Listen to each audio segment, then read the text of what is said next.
గత కొంతకాలంగా ధనుషు నయనతార మధ్యల వివాదము తెలుగు సైన్మా పరిశ్రమలనే కాకుండా ఇండియా సైన్మాల గిట్లా గరం ముచ్చట్లెక్క మారింది. అయితే ఎట్టకేలకు నయనతార దీని గురించి మొదటిసారి నోరిప్పి మాట్లాడిందంట.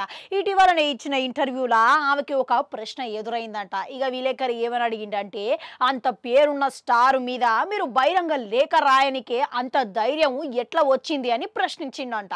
మళ్ళా దానికి నిజంకెళ్ళే ధైర్యం వస్తుంది. ధనుస్తోని నేను సీదా మాట్లాడాలని చాలా ప్రయత్నించిన, కానీ ఆయన నిరాకరించిండు. మళ్ళీ నాకు వేరే మార్గం అవపడలేదు, అందుకనే బయట పెట్టాల్సి వచ్చింది అని అన్నదంట. అయితే నిజం మాట్లాడినప్పుడు ధైర్యం వస్తుంది. ఇక నేనేదో సృష్టించి చెప్తే ఇక భయపడాలి, కానీ నేను అటువంటివి ఏం చేయనప్పుడు భయపడాల్సిన అవసరమే లేదు. ఇక నేను సరైనది అని నమ్మి పని చేసినప్పుడు ఎందుకు భయపడాలి?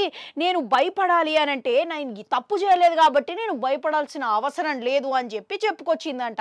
మళ్ళీ పబ్లిసిటీ స్టంట్ కోసం అని చెప్పి నేను ఇతరుల పేర్లను దిగజార్చే వ్యక్తినైతే కాదు అని బయట పెట్టేసిందంట. ఇక ఈసారి గట్టిగానే ఇచ్చి పడేసిందనమాట.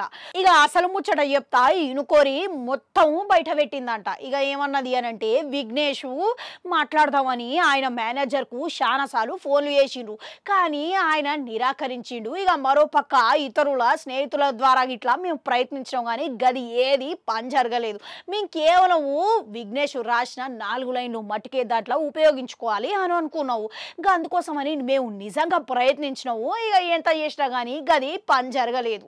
ఇక అట్లా చూసుకుంటే ధనుష్ స్నేహితుడు కాబట్టి ఆయన ఒప్పుకుంటాడని, మొదటి వ్యక్తి ఆయననే ఉంటాడని నేను నిజంగా అనుకున్నా.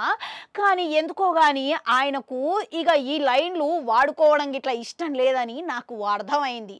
మేము పుట్టడమే శత్రువులకి ఏం పుట్టలేదు, మేము ఎల్లప్పుడూ స్నేహంగానే ఉన్నాం. గత 10 ఏళ్ళుగా ఏమైందో ఏం మార్పు వచ్చిందో తెలియదు, కానీ నేను మళ్ళా దాంట్లో పోవాలని అనుకుంటలేరు. ఇక ఆయన వరకు ఆయన సొంత కారణాలు ఉండొచ్చు, నా వరకు నా సొంత కారణాలు ఉండొచ్చు. కానీ నేను ఆయన మేనేజర్తోని మాట్లాడిన, కేవలం ధనుస్తోని మాట్లాడాలని కూడా చెప్పిన. ఆయన అనుమతి ఇవ్వాల్సిన పని లేదు. కాకపోతే ఆయనతోని ఒక్కసారి ఫోన్లో మాట్లాడదామని అనుకున్న, ఏమైందో తెలుసుకుందామని. ఇప్పుడు ఆయన సైన్మా కాబట్టి ఏది ఉపయోగించవచ్చు ఏది ఉపయోగించుకోకూడదు అనేది ఆయన ఇష్టము, ఆయనకు పూర్తి హక్కులు ఉన్నాయి. కానీ కేవలం మేము 4 లైన్లు మాత్రమే ఉపయోగించుకుందాం అనుకున్నాం. ఇంకా అది ఇట్లా జరగలేదు. ఇక అట్లా చూసుకుంటే ఆయన ఎందుకు అసలు మాట్లాడతలేరు అనే అసలు సమస్య తెలుసుకుందామని నేను ఒక్కసారి ఫోన్లో మాట్లాడదాం అనుకున్నా. గంతే తప్పించి గంటకు మించి ఏమీ లేదు. ఇక మరోపక్క ఇక ఆయనకు నిజంగానే మా మీద కోపం ఉన్నదా, లేకపోతే చుట్టూ ఉన్నోళ్ళు సృష్టించిందేనా, మళ్ళీ ఇంకా ఏమైనా మనస్పర్ధలు ఉంటే అది తొలగించాలని అనుకున్నా. అందుకే ఆయనతోని మాట్లాడదామని అనుకున్నా ఫోన్లో. మళ్ళీ గదికి ఇట్లా జరగకపోయేసరికి మేము ఇక ఎప్పటికీ స్నేహితులు లెక్క ఉండాల్సిన అవసరం లేదు. కాకపోతే గిస్వంటివి ఏమైనా సమస్యలు ఉంటే తీర్చుకుంటే ఎప్పుడైనా కలిసినప్పుడు ఒకరినొకరును పలకరించుకోవచ్చు. ఇక అది మాత్రమే నేను కోరుకున్నా. నిజంగా దానికోసం చాలా ప్రయత్నించిన. ఇక మరోపక్క ట్రైలర్లో వాడిన ఏవైతే సన్నివేశాలు ఉన్నాయో అవి ఎప్పటికో మా ఫోన్లో తీసుకున్న సన్నివేశాలు, అవి మట్టుకే వాడుకున్నాము. ఇక మా జీవితంలో ఈ 4 లైన్లు చాలా ముఖ్యమైనవి, మాకు చాలా వ్యక్తిగతం అని మేము భావించే వాడినావు. కానీ అది జనాలు అర్థం చేసుకోలేదు. ఇక వాళ్ళేమో ఆయన సైన్మా ఆయనకు హక్కులు ఉంటాయా అని ఇట్లా అనుకున్నారు. మేము సైన్మా గురించి ఎక్కడ మాట్లాడలేదు. ఆయన పేరున్న నటుడు, ప్రజాదరణ ఉన్న నటుడు. ఇక ఆయనకు మా మీద గిట్లా, మేము ఆయన మీద గిట్లా అంతే గౌరవం ప్రేమ ఉన్నాయి.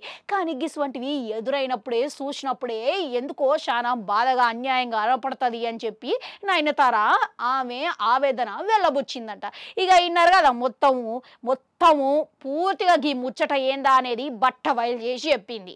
ఇక కనుక ఏదైనా కానీ నిజాలు కానీ ఇప్పుడు ఒక వివాదంలా ఇరువైపులా తప్పులు అనేవి ఉంటాయి. గవి గ్రహించి ఇటువంటి వార్తలు కానీ ట్రోలింగ్ కానీ చెయ్యాలని కోరుకుంటా.